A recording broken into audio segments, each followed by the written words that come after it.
Bismillahirrahmanirrahim. Assalamualaikum warahmatullahi wabarakatuh. Innal hamdalillah nahmaduhu wa nasta'inuhu wa nastaghfiruh wa na'udzu billahi min shururi anfusina wa min sayyiati a'malina. May yahdihillahu fala mudilla lahu wa may yudlil fala hadiya lahu. Ashhadu an la ilaha illallah wahdahu la syarika lahu wa ashhadu anna Muhammadan abduhu wa rasuluh. Ya ayyuhalladzina amanu taqullaha haqqa tuqatih wa la tamutunna illa wa antum muslimun.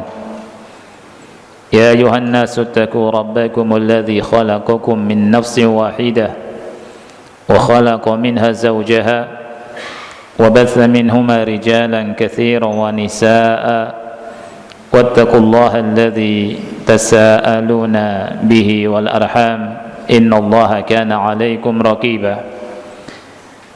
Ya ayyuhalladzina amanu taqullaha wa qulu qawlan sadida yuslih lakum a'malakum wa yaghfir lakum dhunubakum wa may yuti'illaha wa rasulahu faqad faza fawzan 'azima.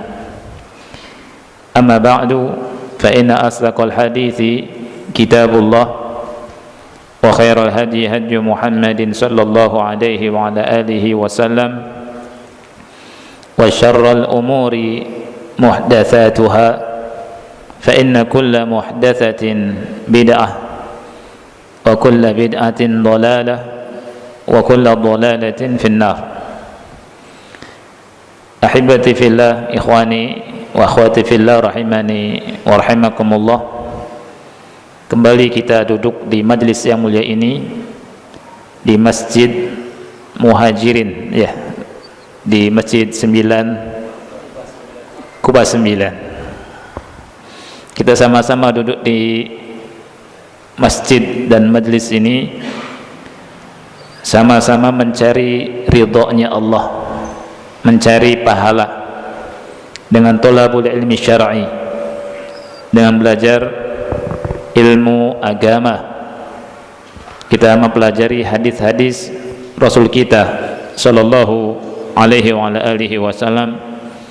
Semoga Allah Subhanahu wa taala memberikan pahala kepada kita dengan pahala yang banyak dan mengangkat derajat kita semua. Kita belajar hadis ini dengan membaca syarah dari para ulama agar kita mendapatkan ilmu yang manfaat, agar kita terbimbing, dan dengan ilmu ini kita tahu mana sunnah, mana bid'ah, mana yang ada contoh dari Rasul kita sallallahu alaihi wa alihi wasallam, mana yang tidak ada contoh dari Rasul kita sallallahu alaihi wa alihi wasallam.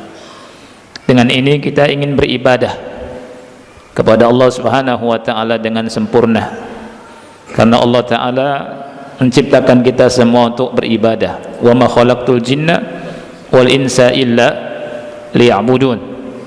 Dan tidaklah aku menciptakan jin dan manusia melainkan agar mereka beribadah kepadaku. Dan enggak mungkin kita beribadah kepada Allah dengan benar kecuali dengan mengikuti sunnah Rasul kita sallallahu alaihi wa alihi wasallam. Dan tidak mungkin mengikuti sunnah Rasul kita sallallahu alaihi wasallam kalau kita tidak belajar, tidak membaca hadis-hadis Rasul kita sallallahu alaihi wa alihi wasallam. Ikhwah yang Allah muliakan, pada kesempatan yang mulia ini kita akan melanjutkan hadis yang terakhir di bab 23 dari kitabus shalah, bab zikir setelah salat. Bab zikir setelah salat, yakni babuz zikri aqiba as-shalah. Di bab 23 ini kita bahas ada 4 hadis, ya. Hadis 134, kemudian hadis 135, kemudian hadis 136, dan terakhir hadis 137, ya, hadis 137. Dan dengan selesai kita baca hadis 137, satu bab selesai dari kitab Umdatul Ahkam. Semoga Allah Subhanahu wa taala memberikan pahala yang besar pada kita semua. Al-Imam Hasan Basri rahimahullah pernah berkata, babun minal ilmi yata'allamuhu al-mar'u khairun lahu minad dunya wa ma fiha. Satu bab ilmu yang dipelajari seseorang lebih baik daripada mendapatkan dunia beserta isinya. Kita lanjutkan hadisnya. An Aisyah radhiyallahu anha, dari Aisyah semoga Allah meridai beliau, anna Nabiy sallallahu alaihi wasallam shalla fi khamisatin laha a'lamun, bahwa Nabi sallallahu alaihi wasallam salat menggunakan pakaian khamisah yang bergambar atau yang bercorak, ya. Khamisah artinya kisaun aswad murabba, pakaian yang berwarna hitam bersegi empat. Yalbasuhu asyraful arabi, biasanya dipakai oleh pemuka dari kaum Arab, jadi termasuk pakaian pembesar, ya, khamisah. Dan dia punya tanda alam, diterjemahkan bergambar tapi bercorak. Aisyah menghabarkan Nabi sallallahu alaihi wasallam pernah salat memakai khamisah yang bercorak, yang bergambar. Fa nadhara fi alamiha nawratan, Rasulullah SAW melihat kepada gambar-gambarnya, a'lamnya, coraknya, nazratan. Kalimat nazratan di sini sepintas, jadi melihatnya sepintas. Falamman sarafa, maka ketika selesai salat, qala, Rasul bersabda sallallahu alaihi wasallam, idhabu bi khamisati hadhihi ila Abi Jahmin, pergilah, Rasul berkata kepada para sahabat, pergilah bawa khamisahku ini khamisah, Rasul bilang khamisahku ini karena ini sudah milik Nabi sallallahu alaihi wasallam. Abu Jaham ngasih hadiah ke Nabi Muhammad sallallahu alaihi wasallam dengan khamisah. Jadi hadiah itu ketika diberikan kepada seseorang kemudian diterima, nah orang yang menerimanya berarti sudah sempurna memiliki apa yang diberi. Makanya Rasulullah SAW berkata, khamisati, khamisahku, pergi bawa khamisah ini ila Abi Jaham, kepada Abu Jaham, artinya dikembalikan kepada Abu Jaham. Wa'tuni bi anbijaniyati Abi Jaham,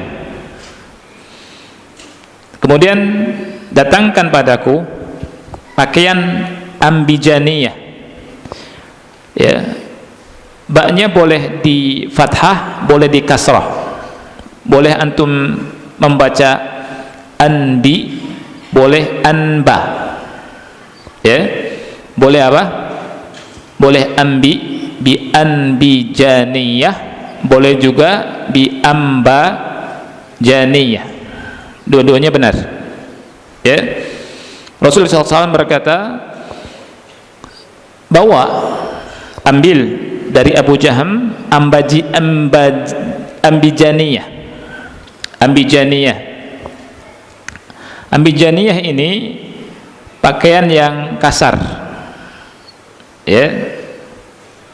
Rasulullah SAW tahu kalau mengembalikan hadiah ini kepada orang yang memberi hadiah, maka ada sesuatu di hati orang itu, bisa patah hati, yang qasirul qalb, Nah, untuk menghindari ini, ya, Rasul bilang, ambil saja ambijaniyah.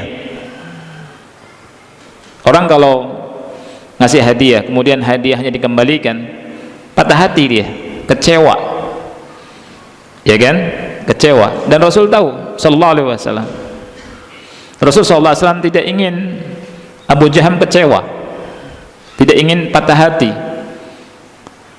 Nanti kan kalau orang ketika ngasih hadiah kemudian dikembalikan, dia bilang, kenapa hadiah saya dikembalikan? Apakah dia tidak suka? Dan seterusnya. Rasulullah SAW tidak mau sahabatnya kecewa, tidak mau sahabatnya patah hati. Rasulullah SAW bilang, dia mau hadiah, ambil ambijaniyah saja. Kemudian Rasulullah SAW kasih alasan kenapa Rasulullah SAW lebih memilih ambijaniyah daripada khamisah. Rasulullah SAW berkata, fa innaha alhatni anifan an salati. Sesungguhnya dia hanya kembali ke mana, ikhwan? Khamisah atau ambijaniyah? Khamisah, ahsant, khamisah. Ya, sesungguhnya dia, maksudnya khamisah, telah melalaikanku. Jadi menyibukkan pikiran Rasul SAW, jadi enggak khusyuk. Ya, anifan tadi dari solatku. Nah, kalau dari sisi bahasa Arab ada pelajaran, ikhwan. Fa innaha, ha ini dhamir. Dhamirnya kembalinya ke khamisah, padahal yang terdekat adalah ambijaniyah.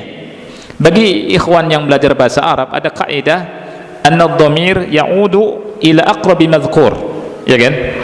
Dhamir itu kembali kepada yang lebih dekat, mestinya kembali ke ambijaniyah. Itu kaidah dasar.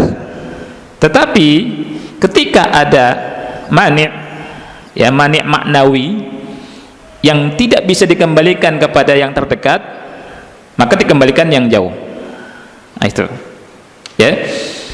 Jadi Rasulullah SAW berkata, sesungguhnya khamisah ini melalaikanku dari solatku.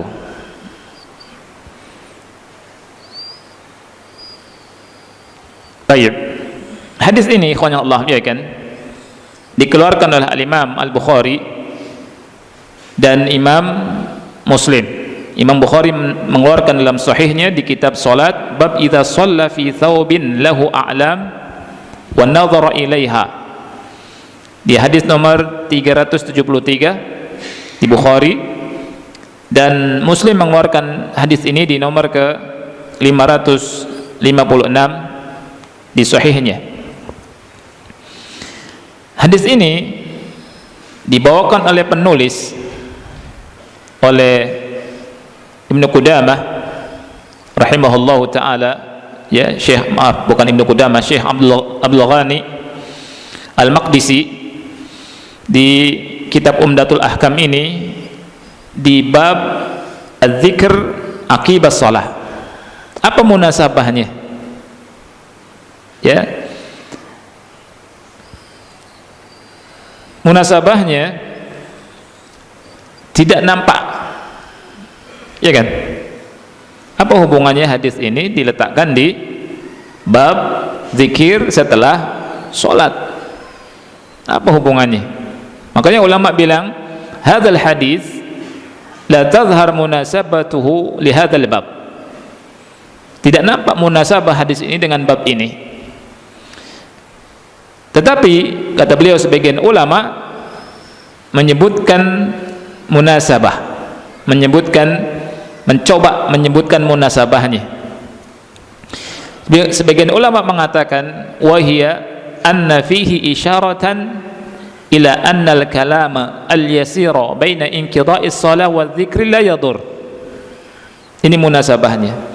Munasabahnya adalah di dalam hadis ini ada isyarat bahwa al-kalamul yasir, ucapan yang ringan antara salat dan zikir, lihat, antara salat dan zikir tidak mengapa. Artinya ketika kita setelah mengucapkan salam, assalamualaikum warahmatullah, assalamualaikum warahmatullah, kemudian tidak langsung zikir, kita bicara dengan kalam yasir, ini tidak mengapa. Lihat ikhwan, ya, ulama sampai memperhatikan masalah ini, dan ini ilmu daqiq. Dan di syarahnya Syekh Muhammad bin Shalih Al-Utsaimin rahimahullahu ta'ala, beliau menyebutkan tentang kenapa hadis ini dimasukkan oleh Syekh Abdul Ghani Al-Maqdisi rahimahullah di bab ini, bab zikir setelah salat. Kata beliau, fal jawabu anna fihi dalilan ala anna dzikra fi sholati la yushtaratu fihi al-muwalah. Lihat, ada dalil, ya, bahwa dalam hadis ini ada dalil bahwa zikir dalam salat tidak disyaratkan langsung, tidak disyaratkan muwalah, setelah salam langsung zikir. Artinya sama seperti yang tadi, al-kalamul yasir boleh, tidak langsung. Lianna an-nabiy sallallahu alaihi wasallam takallama min awwali ma shalla. Karena dalam hadis ini Nabi sallallahu alaihi wasallam beliau berbicara awal setelah selesai salat. Awal setelah selesai salat. Tetapi Syekh Muhammad bin Shalih Al-Utsaimin rahimahullah berkata, walakinna hadzal istinbat fihi nazar. Tetapi istinbat ini fihi nazar, harus diteliti lagi maksudnya. Beliau tidak setuju dengan istinbat ini, ya. Kata beliau, kenapa Anda enggak setuju dengan pendapat ulama yang mengatakan tidak harus muwalah? Beliau berkata, beliau berargumen li annana la nadri, karena kita enggak tahu apakah ini sholat wajib atau sholat sunnah, ya. Karena kita nggak tahu hadis Aisyah ini Rasulullah SAW melakukan sholat wajib atau sholat sunnah, ya. Bahkan kata beliau, justru zahirnya hadis ini Rasulullah SAW melakukan sholat sunnah, dan sholat sunnah ketika selesai kita melakukannya tidak ada zikir. Beda dengan sholat wajib, ya. Karena Nabi pun sallallahu alaihi wasallam biasanya sholat di masjid, sholat wajib. Oleh karena itu, lihat, Syekh berkata gini, wa ala hadza, dibangun di atas hal ini, fanaqul, kami berkata, innana la nadri limadza wada'a al-muallifu hadzal haditsa fi bab dzikri ba'da shalah. Lihat, dibangun di atas hal ini, maka kami katakan, kami enggak tahu, kata Syekh Utsaimin, kami tidak tahu, la nadri, kenapa muallif meletakkan hadis ini di bab zikir setelah sholat. Subhanallah, ini pelajaran buat kita ikhwan, ya. Syekh Muhammad bin Shalih Al-Utsaimin rahimahullahu ta'ala alim kabir, tapi beliau tidak malu mengatakan la nadri, kami enggak tahu. Ini pelajaran buat kita tulabul ilm. Kalau kita tidak tahu, katakan tidak tahu. Kalau kita tahu, katakan tahu. Karena ilmu adalah amanah dari Allah Subhanahu wa ta'ala. Kalau kita ditanya tentang permasalahan agama, maka kita jawab kalau kita tahu. Kalau tidak tahu, kita tidak boleh malu dan tidak boleh sungkan dan tidak boleh enggan mengatakan ana tidak tahu. Saya tidak tahu. Mas, apa hukum A, B, C, D? La adri, saya tidak tahu, ya. Dan banyak ulama ikhwan yang Allah muliakan itu ditanya tentang masalah agama mengatakan la adri, Anda tidak tahu. Dan perlu diketahui bahwa ucapan la adri, saya tidak tahu, adalah nisful ilm, setengah ilmu, ya. Lihat, ini ulama mengajarkan kita. Syekh berkata, innana la nadri, kita nggak tahu kenapa muallif meletakkan hadis ini di bab ini, bab zikir setelah sholat. Masya Allah, ini pelajaran penting. buat kita para penuntut ilmu. Karena kalau kita nyampaikan salah kemudian diterima oleh murid kita, diterima oleh orang yang tanya kepada kita, pertama kita berdosa. Yang kedua, ilmu itu akan nyebar, ilmu yang salah itu. Kemudian murid kita akan mengajarkan yang salah dari kita kepada murid lagi, kepada yang lain, kepada yang lain. Maka ini akan terjadi dosa yang mengalir. Ya, sebagian orang bilangnya dosa jariyah. Sebagaimana ada pahala jariyah, sedekah jariyah, ini dosa jariyah. Dan masalah agama enggak main-main. Masalah agama enggak boleh kita ngarang-ngarang. Enggak boleh pakai cocok logi. Enggak boleh mengatakan saya kira, saya sangka, saya kira. Ya. Banyak ulama yang kalau ditanya belasan cuma dijawab 1, 2, 3 saja. Imam Malik rahimahullah ditanya belasan cuma bisa jawab 1, 2, 3. Kemudian dia berkata, katakan kepada mereka, Imam Malik nggak tahu. Subhanallah, nggak ada malu, tidak malu dikatakan bodoh. Dan kita nggak boleh malu dikatakan bodoh. Memang kita nggak ngerti apa-apa, kita nggak punya ilmu, ngapain malu? La adri, saya nggak tahu, selesai, tenang. Ya. Dan dari sini kita tahu, atau dari sini faedahnya kita dapat faedah, orang yang mengatakan tidak tahu pada yang nggak tahu, ketika dia tahu dan menyampaikan, kita akan terima dengan tenang, karena dia tidak ngomong kecuali dengan ilmu. Nah, ikhwah yang dimuliakan oleh Allah Subhanahu wa taala, hadis yang mulia ini mengandung beberapa pelajaran atau beberapa faedah. Di antaranya yang pertama, Anda bacakan dari faedahnya Syekh Muhammad bin Shalih Utsaimin rahimahullahu taala. Al-faedatul ula, hirsun Nabi sallallahu alaihi wasallam ala huduri qalbihi fi salati li'annahu radda al-khamisata allati al-hadhu. Semangatnya Nabi sallallahu alaihi wasallam untuk menghadirkan hatinya dalam salat, untuk menghadirkan hatinya dalam salat, li'annahu raddal khamisah allati alhadhu, karena Nabi sallallahu alaihi wasallam mengembalikan khamisah, pakaian khamisah kepada Abu Jaham, ya, yang membuat dia tidak khusyuk dalam salat, ya. Siapa Abu Jaham, ikhwan? Abu Jaham ini namanya Ubaid atau Amir bin Hudzaifah Al-Qurashi Al-Adawi. Abu Jaham namanya Ubaid atau Amir bin Hudzaifah Al-Qurashi Al-Adawi. Beliau masuk Islam di tahun Fathu Makkah, tahun 8 Hijriyah, ya. Dan beliau berumur panjang. Kenapa? Karena beliau pernah hidup di masa jahiliyah, juga sampai di masa Abdullah bin Zubair, ya.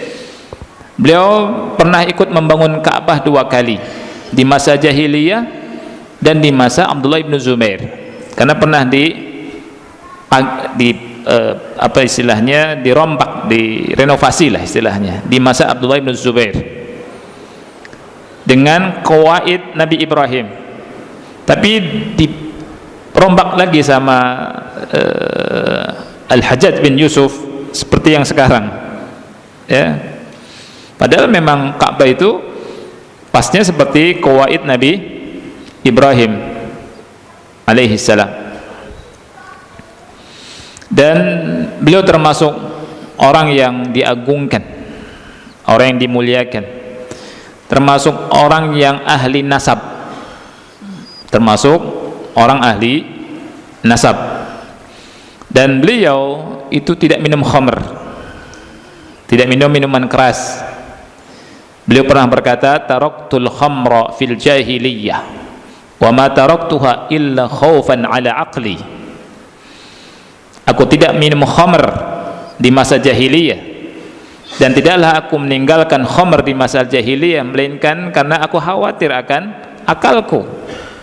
Jadi ada di masa jahiliyah orang-orang yang lurus, ya, tidak minum khamr.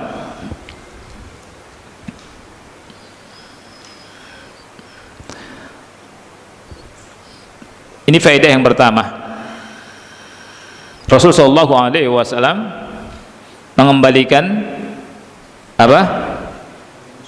Khamisah kepada Abu Jaham. Abu Jaham tadi siapa namanya? Ubaid atau Amir bin Hudzaifah Al-Qurashi Al-Adawi. Faedah yang kedua, yanbaghi an yuzila kulla ma yulhihi an salatihi sawa'un kanat nuqushan fil ardi aw fil jidari aw fi ayyi makan. Hendaknya menghilangkan segala yang melalaikan salat, yang mengganggu salat,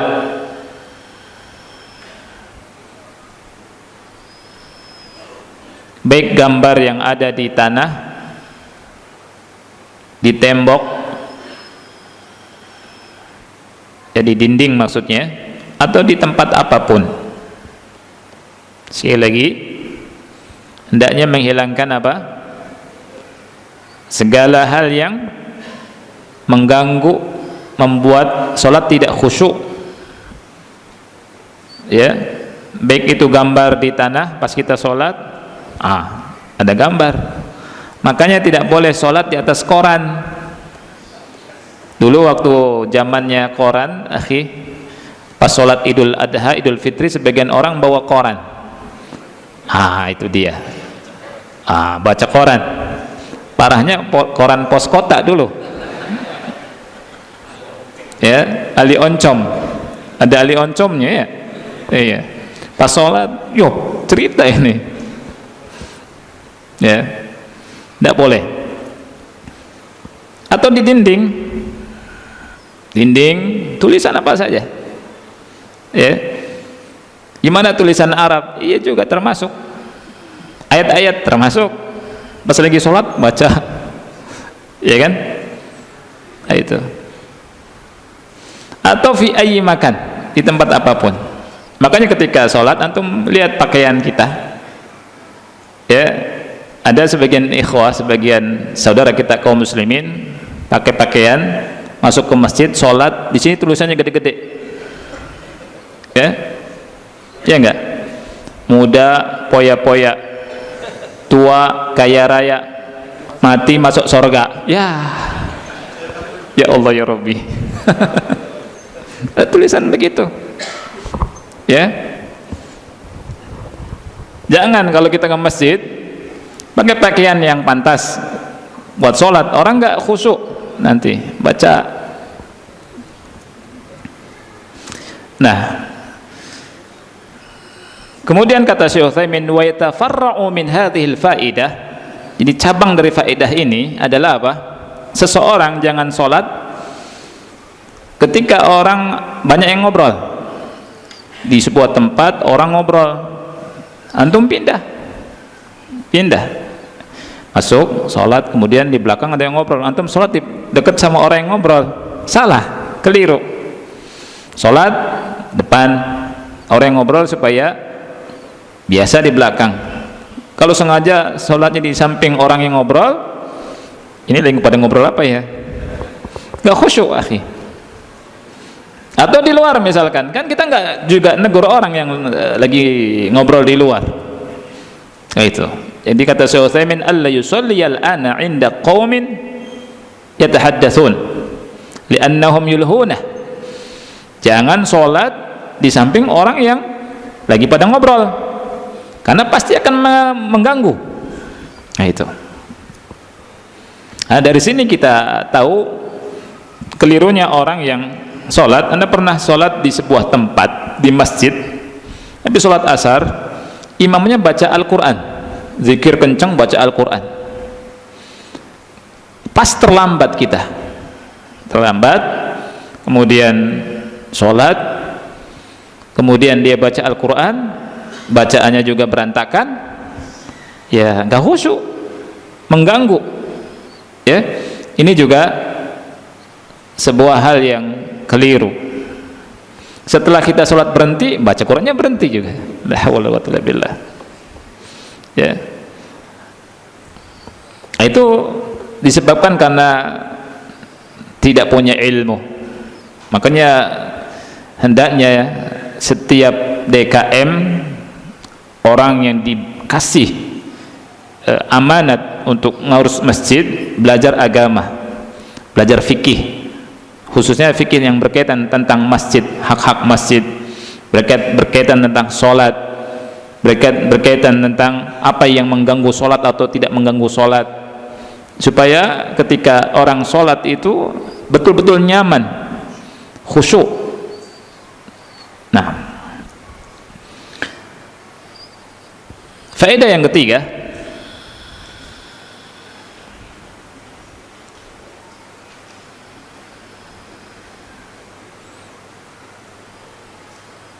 anna an-nadhara ila ghairi mawdi'is sujud la yubtilu shalah, bahwa memandang ke tempat selain tempat sujud tidak membatalkan sholat. Kita sholat, sebagian ulama dan kebanyakan ulama, ya, menyatakan sholat, ketika sholat pandangan kita ke tempat sujud. Kita sholat, pandangan kita ke tempat sujud, kecuali ketika kita tasyahud, pandangan kita ke jari. Nah, ketika memandang selain kepada tempat sujud tidak membatalkan sholat. Kita lihat sebagian saudara kita kadang sholat matanya ke sana, matanya ke sana, matanya ke sana. Kadang pas dia sholat, Anda pernah masuk ke masjid, ada yang sholat dia begini matanya, siapa yang datang? Betul, Anda lihat dalam hatian ini orang gimana ini, ya. Membatalkan sholat tidak? Tidak. Nah, bahasanya panjang, tapi kita cukup dengan apa yang menjadi poin pentingnya saja. Faedah yang keberapa? Faedah yang keempat, jawazu amril insan ghairahu idza lam yakun fi dzalika minnatun alaihi, bolehnya seseorang memerintahkan orang lain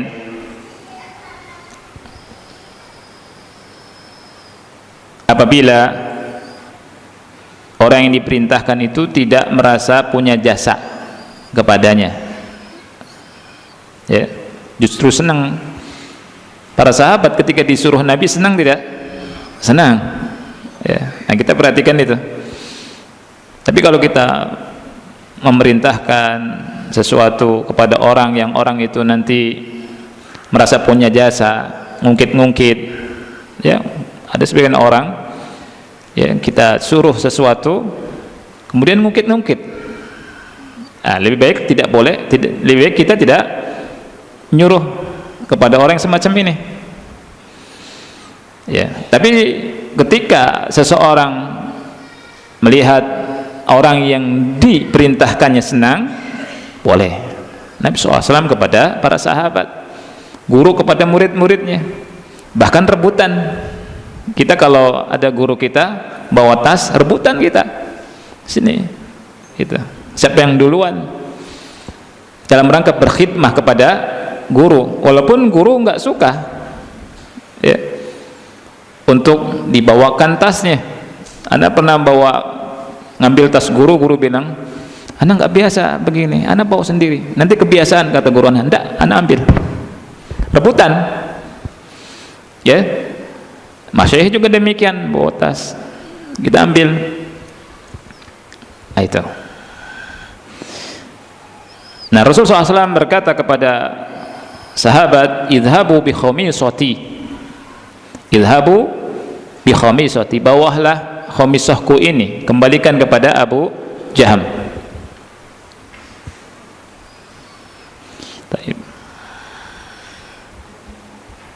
Jadi kalau misalkan kita nyuruh kepada orang itu nanti merasa berjasa, ngungkit-ngungkit, lebih baik tidak kita melakukannya. Jangan atau tidak melakukannya.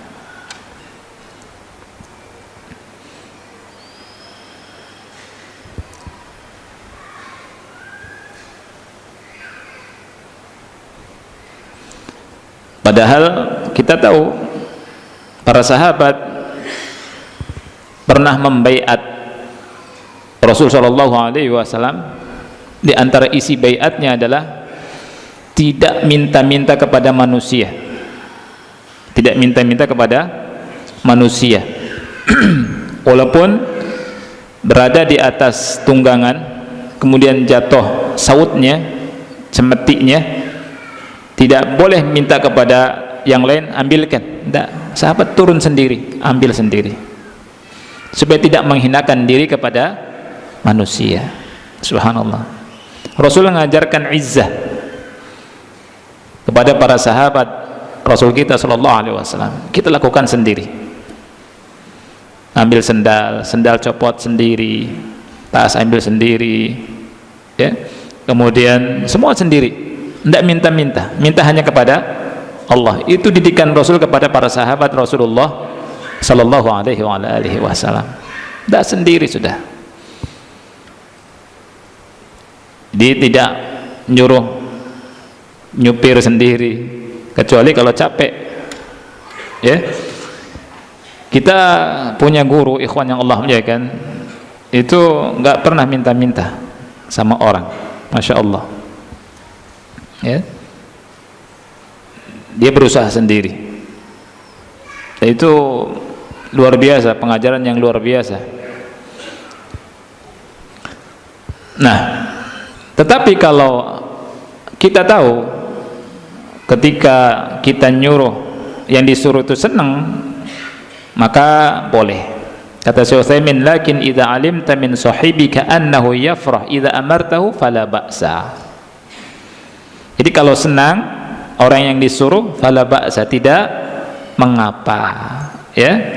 Li anna hadza ihsanun lahu, karena justru ini merupakan ihsan, perbuatan ihsan kepada dia. Nah, dan ini bisa memasukkan kebahagiaan di hati dia. Jadi antum kadang punya sahabat, yang sahabat itu ingin, ya, berkhidmat pada antum. Ah, itu antum kasih. Tapi kalau tahu dia nanti ngungkit-ngungkit, kemudian merasa ada jasa, lebih baik tidak. Faedah yang keberapa? Faedah yang kelima. Husnu khuluqin Nabi sallallahu alaihi wasallam alladhi la yujara alaihi wa la yumara fihi. Bagusnya akhlak Nabi sallallahu alaihi wasallam. Jadi hadis ini menunjukkan tentang bagusnya akhlak Nabi sallallahu alaihi wasallam yang tidak diperdebatkan lagi. Enggak ada debat tentang kebagusan, kebaikan akhlak Nabi Muhammad sallallahu alaihi wasallam. Bahkan orang-orang kafir pun mengakui Nabi Muhammad SAW memiliki akhlak yang mulia. Kita kalau baca sirah Nabi sallallahu alaihi wasallam, di situ kita menjumpai akhlak Nabi yang tinggi. Bahkan ketika Nabi belum diutus disebut Al-Amin, karena nggak pernah berkhianat, ya. Dan Allah Ta'ala berfirman dalam surat Al-Qalam, innaka la'ala khuluqin azim. Ya, Allah Subhanahu wa Ta'ala betul-betul mentazkiyah Nabi Muhammad SAW, bahwa Nabi Muhammad berada di atas akhlak yang agung, di akhlak yang mulia. Jadi akhlak yang tinggi itu akhlak yang mencontoh akhlaknya Nabi Muhammad sallallahu alaihi wasallam. Nabi diutus, kata beliau, innama bu'itsu liutammima makarimal akhlak. Aku diutus untuk menyempurnakan akhlak. Akhlak dan adab yang sesuai dengan Al-Quran dan Sunnah itu harus dipelajari. Ya, sekali lagi, akhlak dan adab yang sesuai dengan Quran dan Sunnah harus dipelajari. Baca Quran, baca Sunnah. Karena tidak semua yang baik menurut masyarakat, menurut manusia, baik menurut Quran dan Sunnah. Tidak semua yang baik menurut manusia baik menurut Rasulullah sallallahu alaihi wasallam. Ya, contohnya apa, ikhwan? Mu'adz bin Jabal ketika ke Syam melihat akhlak, adab orang-orang di masa itu, sujud kepada pembesar, kepada pendeta, kepada raja. Kemudian melihat akhlak ini, Mu'adz menyimpulkan ini lebih pantas untuk dilakukan kepada Rasulullah sallallahu alaihi wasallam karena baik. Kemudian ketika di Madinah melihat Rasul sujud, Rasulullah SAW tidak menyetujui. Rasulullah SAW berkata, la taf'al, jangan kau lakukan. Seandainya aku perintahkan manusia sujud kepada selain Allah, aku perintahkan seorang wanita sujud kepada suaminya. Lihat, jadi tidak semua adab akhlak yang dianggap baik oleh manusia baik menurut Islam. Contoh yang lain apa, ikhwan? Apa? Jabat tangan, betul. Jabat tangan laki-laki perempuan. Menurut masyarakat umum, kalau laki-laki perempuan jabat tangan yang bukan mahram maksud saya, apalagi di Idul Fitri, Idul Adha nih, Idul Fitri, ya kan? Jabat tangan sama sepupu kayak biasa. Ya. Jabat tangan sama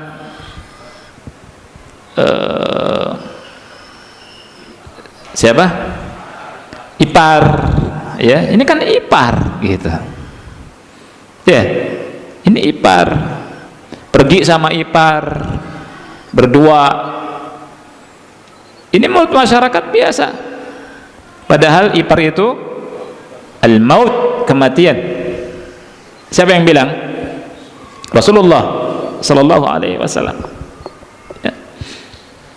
Ustadz salaman sama jamaah ibu-ibu, masya Allah, bagus nih Ustadz nih, Ustadz modern nih, gaul. Baik. Tapi tidak sesuai dengan akhlak dan adab yang dicontoh oleh Nabi Muhammad sallallahu alaihi wasallam. Ya, wa innaka la'ala khuluqin azim, kata Allah, engkau berada di atas akhlak yang mulia, yang tinggi, yang agung. Nah, itu. Apalagi siapa yang bisa kasih contoh lagi? Banyak. Ya. Dikasih PR ya. Pikir. Jadi hal-hal yang di masyarakat dianggap baik tidak sesuai dengan Quran dan Sunnah Nabi Muhammad sallallahu alaihi wasallam. Kita bisa berpikir, ya, betul, sahih. Ya, kita bungkuk-bungkuk kalau apa? Salaman lewat orang, kayak ruku. Ini dianggap sama sebagian saudara kita bagus, baik, ya kan? Bahkan di sebagian tempat harus begitu, gitu. Nah, tapi Rasulullah SAW tidak mencontohkan, ya, karena rukuk dan sujud milik Allah Subhanahu wa ta'ala. Baik. Di sini faedah yang kelima, di sini hadis ini menjelaskan tentang akhlak Nabi yang bagus, yang tidak dipertentangkan.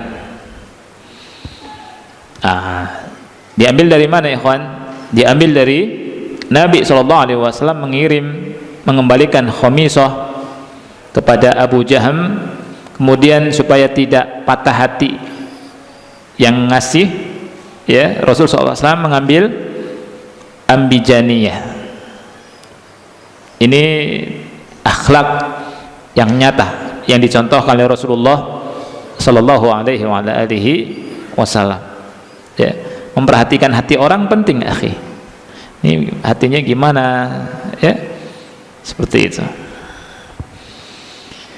Faedah yang keberapa?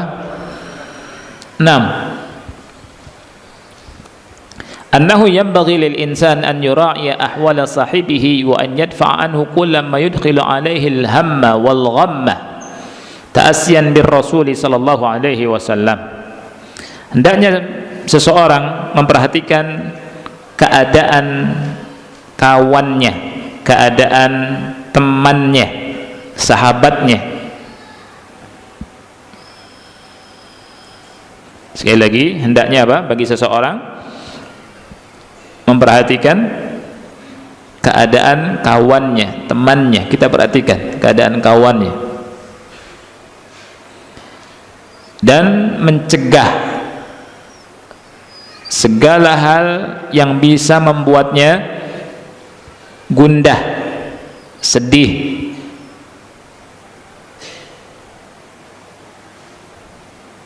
dalam rangka mencontoh Rasul sallallahu alaihi wasallam.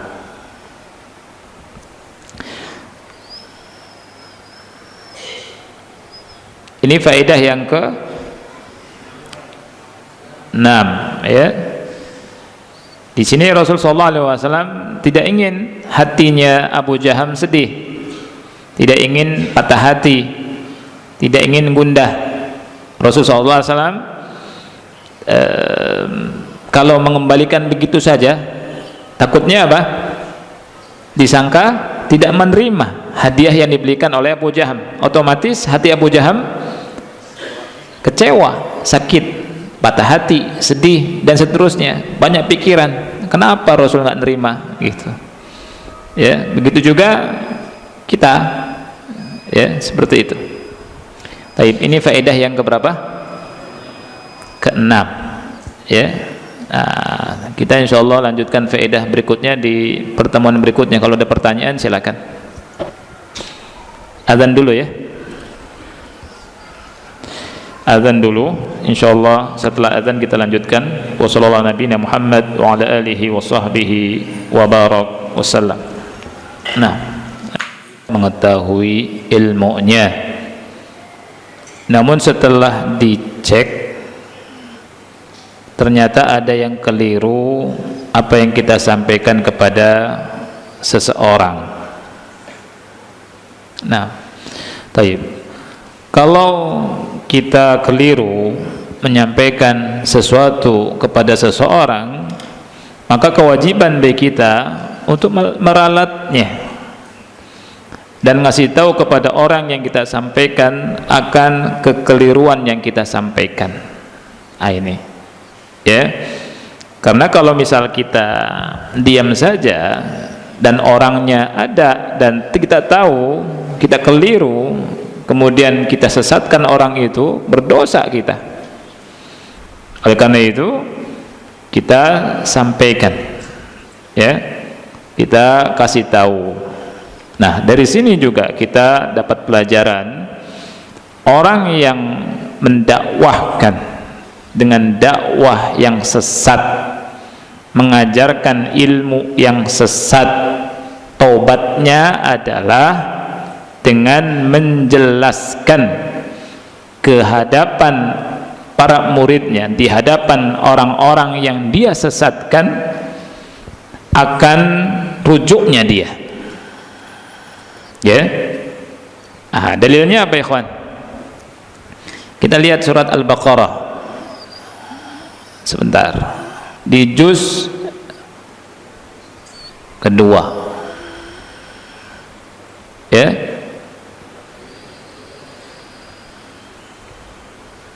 ayat 174 sampai sebentar, ayat 159 sampai 160. Allah Ta'ala berfirman, innal ladzina yaktumuna ma anzalna minal bayyinati wal huda min ba'di ma bayyannahu lin-nasi fil kitab ulaika yal'anuhumullahu wa yal'anuhumul la'inun. Sesungguhnya orang-orang yang menyembunyikan apa yang kami turunkan dari bayyinat dan petunjuk setelah apa yang kami jelaskan kepada manusia dalam kitab, setelah kami jelaskan kepada manusia dalam Alkitab, mereka itu adalah orang-orang yang dilaknat oleh Allah dan dilaknat oleh semua makhluk yang melaknat. Di ayat 160-nya Allah Ta'ala berfirman, illal ladzina tabu wa aslahu wa bayyanu. 3 ini syaratnya. Illal ladzina tabu wa aslahu wa bayyanu. Ya, kecuali orang-orang yang taubat kemudian melakukan islah dan melakukan bayan, penjelasan. Faulaika atubu alaihim. Mereka itu adalah orang-orang yang aku terima taubat mereka. Wa ana tawwabur rahim, dan aku adalah penerima taubat lagi maha penyayang. Di ayat 160 kita dapat pelajaran dari surat Al-Baqarah, orang yang sesat, orang yang menyimpang, dai-dai yang mengajarkan kesesatan, kemudian dia tobat, tobatnya harus bayan, jelaskan di depan muridnya, jelaskan di hadapan manusia. Antum dulu jelas ngajarkannya pakai apa? Misalkan di Facebook, jelaskan di Facebook, jelaskan di masjid, tulis ana rujuk, ana ngajarkan ini ternyata salah, keliru, dan yang benar begini. Seperti itu. Ya, kalau misalkan ada orang yang sesat kemudian dia bilang ana tobat, tapi tidak bayan, nggak diterima. Tapi tidak bayan, nggak diterima. Karena apa? Bisa jadi dia kembali,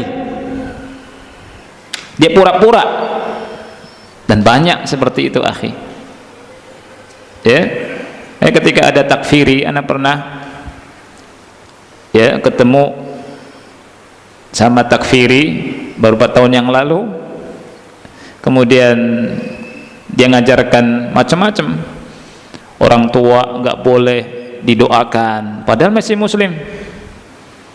Kemudian masjid diror, masjid kaum muslimin, alasannya banyak bid'ah di masjid itu. Alhamdulillah sebagian muridnya taubat.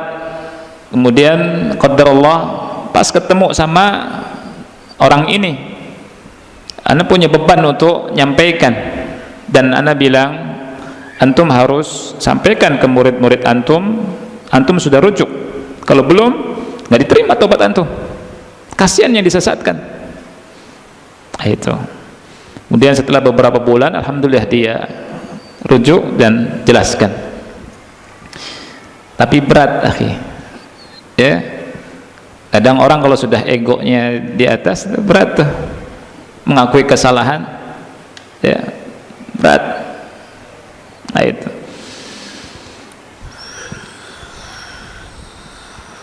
Apakah apakah batal solat memandang ke atas? Karena saya pernah mendengar ada larangan memandang ke atas ketika solat. Kalau batal atau tidaknya wallahu alam, tapi hukumnya haram. Solat memandang ke atas langit hukumnya haram. Begini, ya, karena ada hadis di riwayat Imam Muslim, Rasulullah SAW yang mengatakan bahwa hendaknya orang yang memandang pandangan ke atas langit dalam solat dia berhenti, atau Allah Subhanahu wa taala tidak mengembalikan pandangannya lagi. Kalau nggak salah sudah kita bahas ya, pernah kan? Iya, ini tidak boleh, ya, hukumnya haram.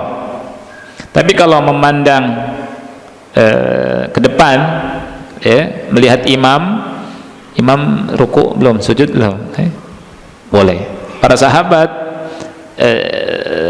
ketika sholat memandang siapa? Rasulullah sallallahu alaihi wasallam.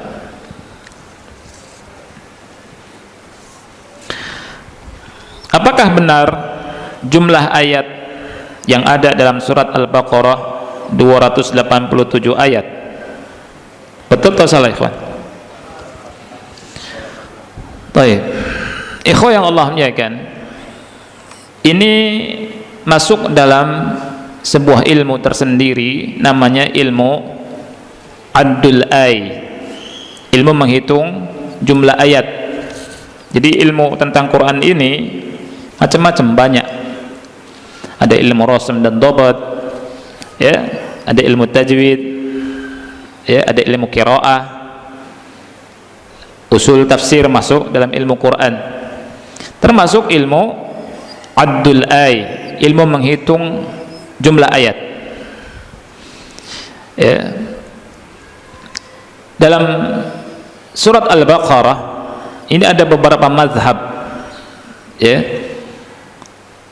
Biasanya kembali kepada hitungan Kufi, hitungan Madani, Makki dan Syami atau Basri. Surat Al-Baqarah, kalau kita melihat kepada hitungan mushaf Al-Kufi, mushaf Kufi, itu jumlahnya 286 ayat. 286 ayat. Nah, jadi Quran yang ada di hadapan antum itu mushaf Kufi, 286 ayat. Yang mengatakan 287 itu betul. Ini hitungan mushaf Al-Basri,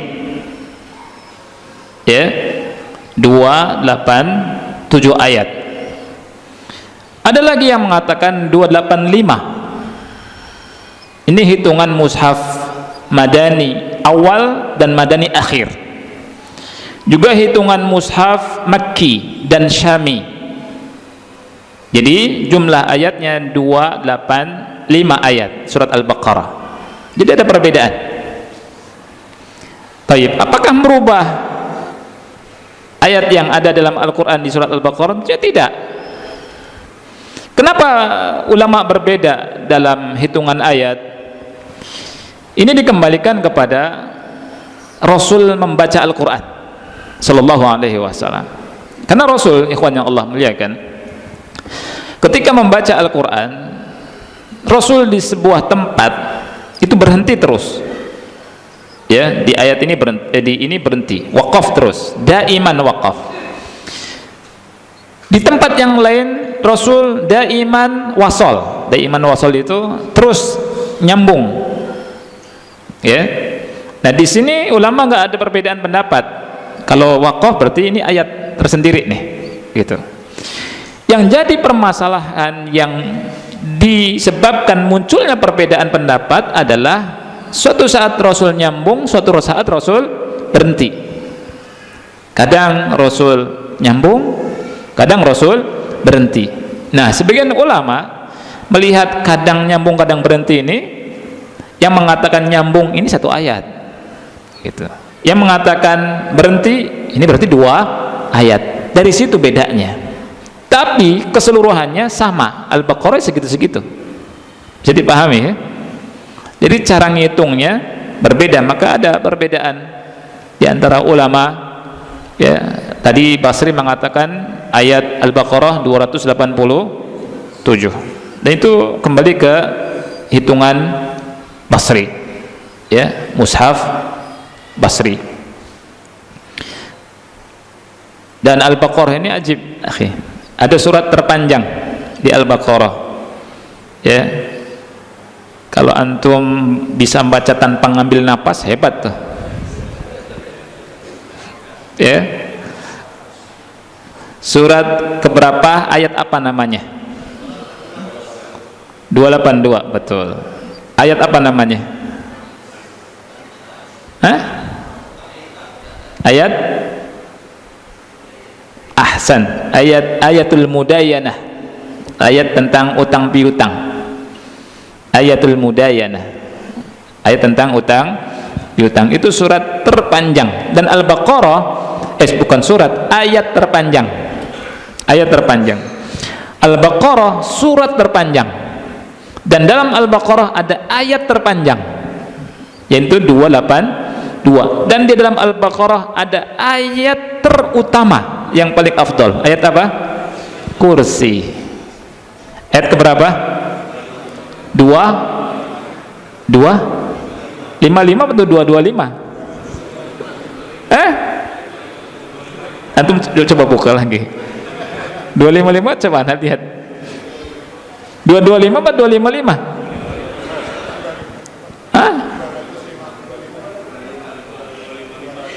Iya, 255, masya Allah. Hafalan antum kuat, masya Allah. Antum hebat hafalannya, masya Allah. 255 betul. Ya, itu a'dhamu ayatin fi kitabillah, afdalul. Ya, makanya tidak boleh kita maksudnya sangat dianjurkan kita membaca ayat kursi setelah sholat fardu.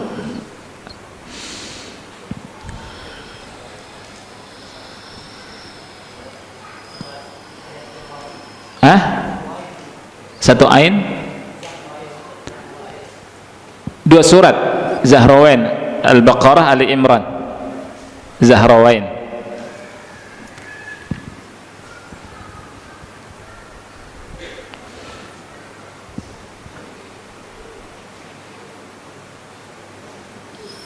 Ya.